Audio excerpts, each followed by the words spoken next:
Segundo uma pesquisa da Terra, profissionais do mercado de tecnologia têm salários mais altos desde a primeira experiência no mercado. Por mais louco que seja, considerando o desemprego no Brasil. Os profissionais de tecnologia estão tão disputados assim porque tá bem difícil de contratar, tá, gente? Ainda tá faltando mão de obra qualificada. Ou seja, esse pode ser um bom momento para você se juntar ao mundo tech.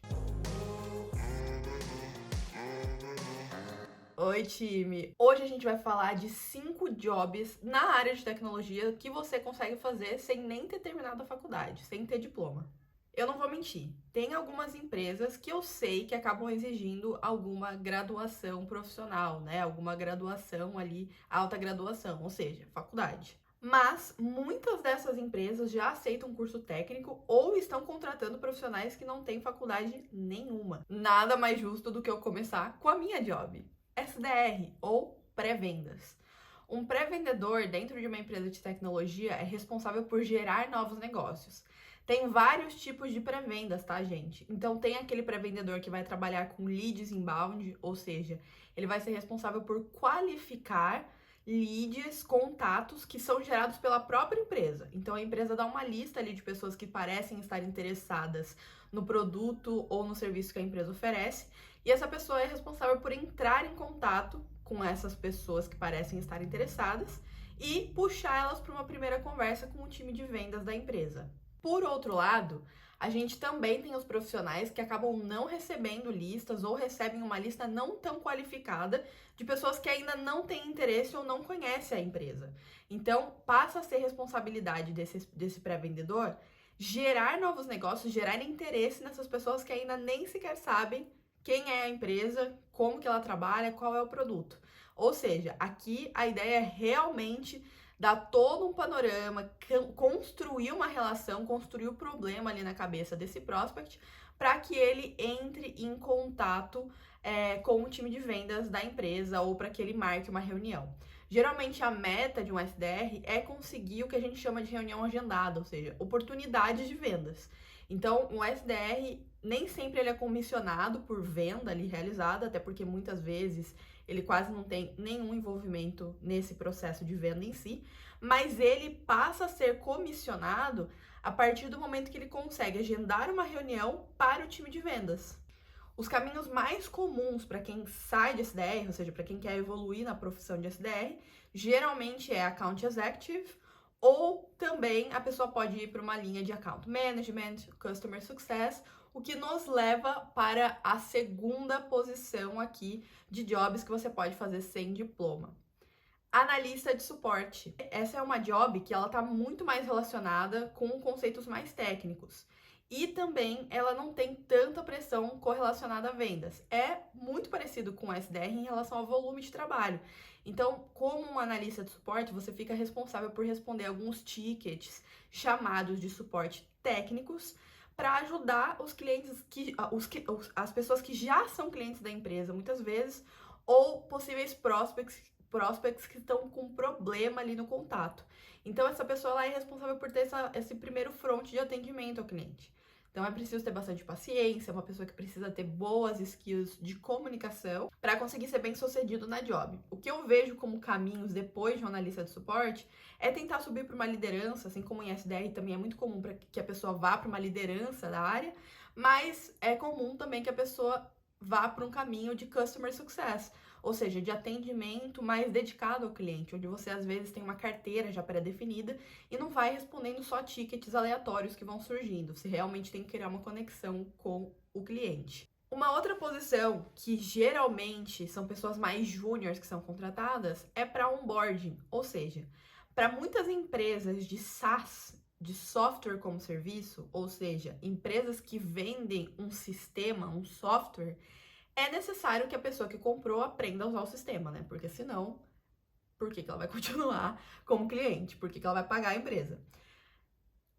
O profissional responsável por onboarding ou por implementação é aquela pessoa que tem um conhecimento técnico, mas principalmente que tem boas skills de comunicação também, para conseguir acompanhar essa pessoa durante o onboarding. Então ela precisa entender do produto, do serviço, entender das estratégias ali e da necessidade do cliente, juntar tudo ali numa grande panela e fazer um belo caldo. não, e fazer a mistura certa ali para que o cliente se sinta bem atendido e para que ele cumpra os primeiros requisitos de sucesso ali da empresa utilizando o software.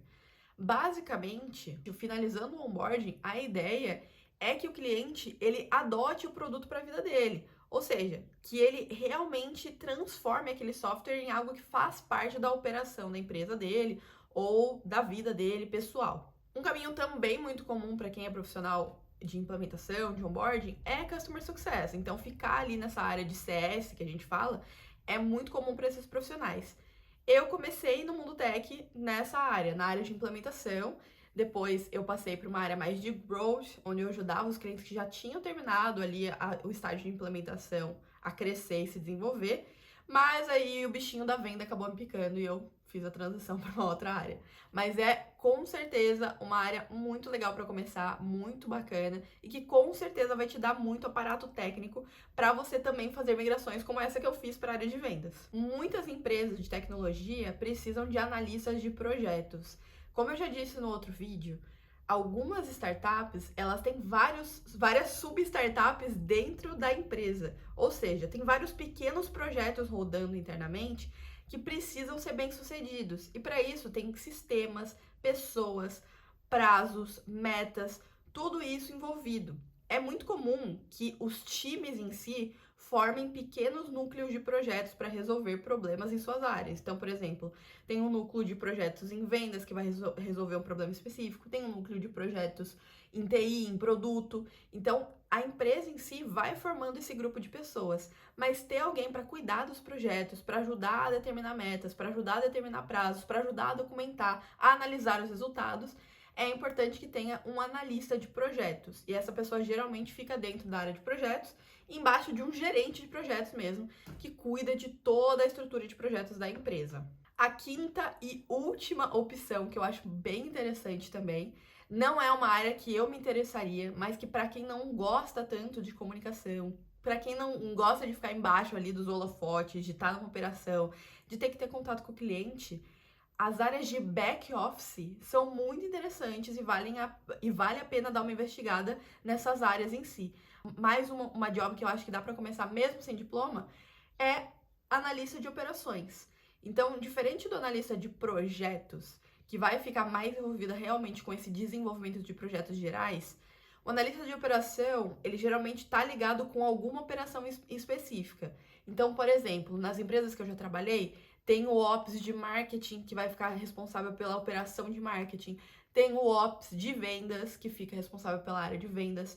Então, esse profissional, ele cuida do back-office, de toda a parte de sistemas. Ele tem interface com projetos, ele tem interface direta com os vendedores. Ele muitas vezes tem interface com os próprios clientes, para entender como que está sendo a experiência desse cliente.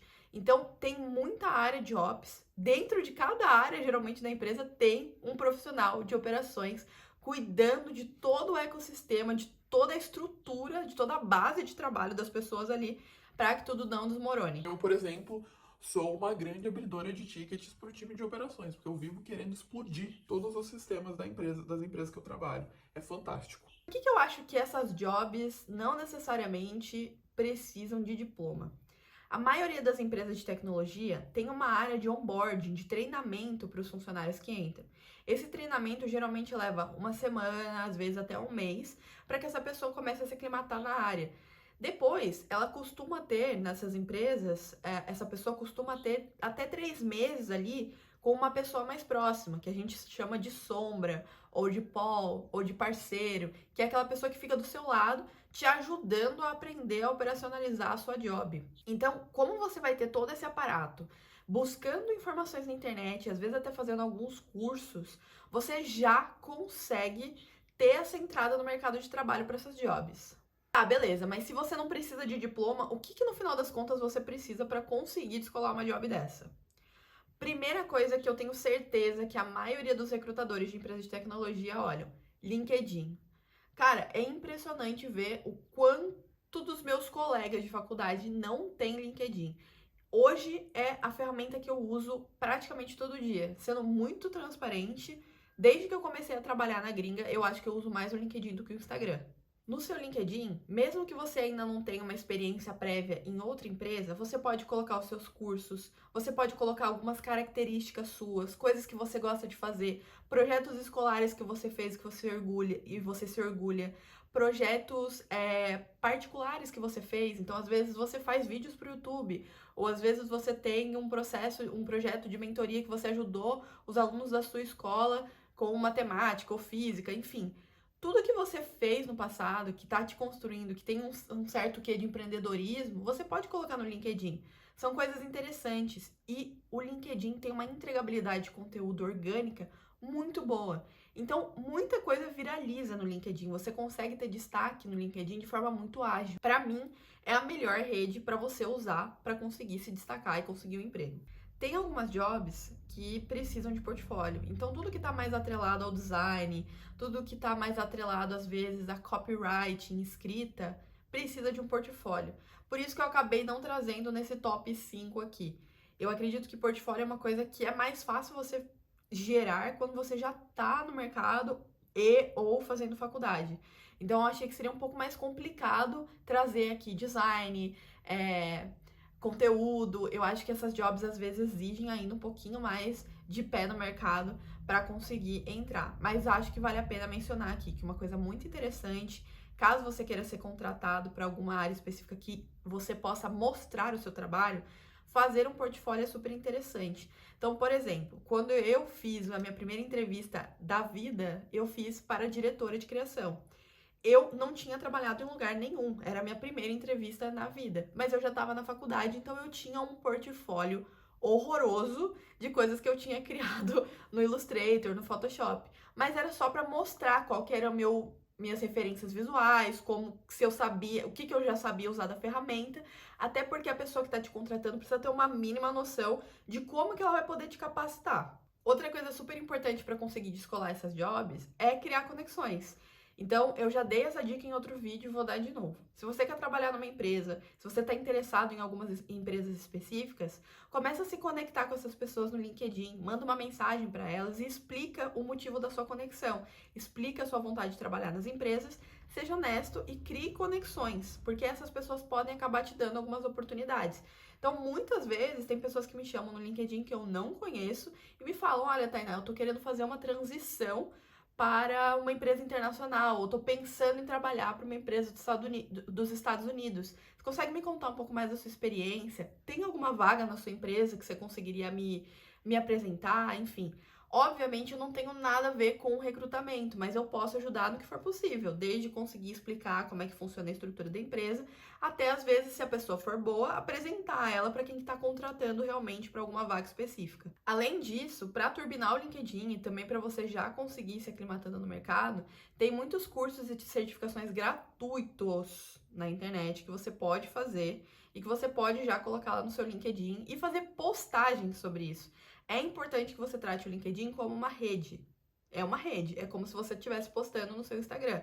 A única diferença é que o Instagram tem uma pegada muito mais social e o LinkedIn tem uma pegada um pouco mais profissional. Mas nada te impede de ir lá e fazer um post explicando sobre um curso que você fez, quais foram as coisas que você gostou, algum evento que você participou. Agora que a gente já tá melhorando um pouco aqui na pandemia, já tá rolando um pouco mais de evento. Então, tente se conectar com pessoas em eventos, é sempre muito legal também.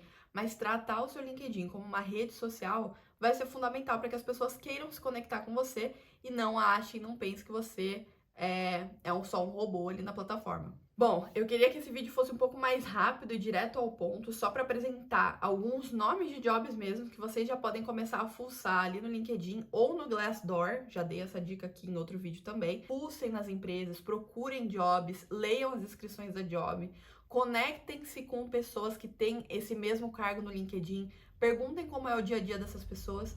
Vocês vão se surpreender que as pessoas muitas vezes estão abertas até a fazer uma call com vocês, fazer uma ligação por vídeo e explicar como que é o dia a dia delas. Se você curtiu, se inscreve no canal e me conta nos comentários qual dessas 5 jobs que eu sugeri aqui é mais a sua cara.